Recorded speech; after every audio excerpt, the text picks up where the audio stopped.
नमस्कार दोस्तों, स्वागत करता हूं आपका सरकार के इंटरव्यू के एक नए एपिसोड में। आज हम जिनका इंटरव्यू करने वाले हैं वो इस देश के करंट रूलिंग पार्टी के एक काफी जाने माने नाम हैं। स्वागत कीजिए श्री पप्पू जी का। सबसे पहले बहुत बहुत धन्यवाद श्री पप्पू जी।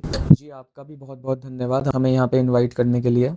हम भी सर्वेंट ही हैं, पब्लिक के नहीं, बड़े बड़े बिजनेसमैन के, जिनके डोनेशन से हमारी पार्टियां चल रही हैं भाई। श्री पप्पू जी, सबसे पहला सवाल आपसे ये है, इस देश में गुनहगारों को सजा क्यों नहीं मिलती है? अक्सर देखा जाता है कि रेपिस्ट और मर्डरर्स जेल के अंदर नहीं बल्कि जेल के बाहर घूम रहे होते हैं। ऐसा क्यों होता है? आपने ये नोटिस कर लिया कि कुछ रेपिस्ट और कुछ मर्डरर्स बाहर घूम रहे हैं खुलेआम, उन्हें सजा नहीं मिली।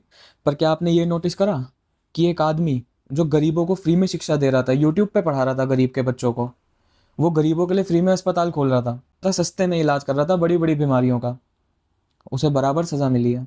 इस देश में जो सजा का हकदार होगा, इस देश का कानून उसे सजा जरूर देगा। श्री पप्पू जी, जनता का दूसरा सवाल आपसे ये है, इस देश में एक आर्टिस्ट को या एक आम आदमी को फ्रीडम ऑफ स्पीच क्यों नहीं दी जाती है? उसे खुल के अपनी बात लोगों के सामने रखने का मौका क्यों नहीं दिया जाता? आप जो कह रहे हैं वो सरासर गलत है।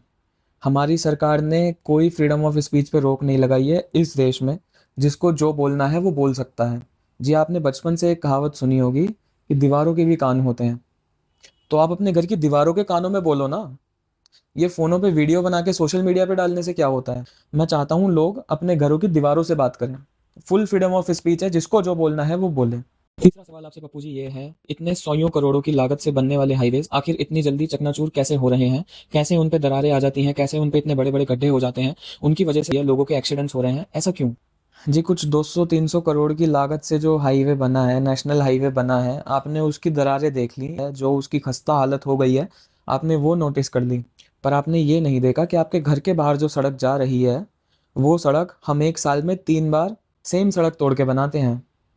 हमारे इंजीनियर्स इतनी मेहनत करते हैं, कभी कभार वो सीवेज की पाइपलाइन डालना भूल जाते हैं तो हम सड़क तोड़ के बना देते हैं।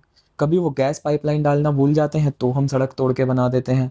कभी वो पानी की पाइपलाइन डालना भूल जाते हैं तो हम सड़क तोड़ के बना देते हैं। एक ही सड़क 3 बार बन रही है, सेम सड़क, आपको वो नहीं दिखी, पर नेशनल हाईवेज पे क्रैक्स दिख गए। ये गलत है। हमारी सरकार वो चीज़ ज़रूरी है वो ज़रूर करेगी।